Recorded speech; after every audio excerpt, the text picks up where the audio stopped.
میشه بری؟ داشتم فراموشت میکردم اما باز دوباره دیدمت تو غمها غوطه ور شدم چرا؟ داشتم فراموشت میکردم اما تا صدات رسید به گوش من شکستم بی صدا چرا؟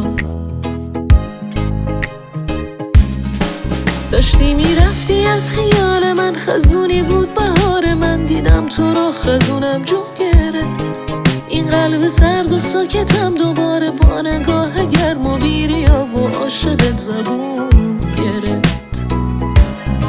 چرا دوباره اومدی صدا رو جون دادی گل بهار و زخم دل دوباره تازه شد شوق نگاه خستم و دوباره دوختی آخر ستاره حسرتم بی اندازه شد یا راحتم کن و واسه همیشه این دلو بکن زریش از خیال سرد من برو یا باغبون شو و بهار و باز نشون بده گلا رو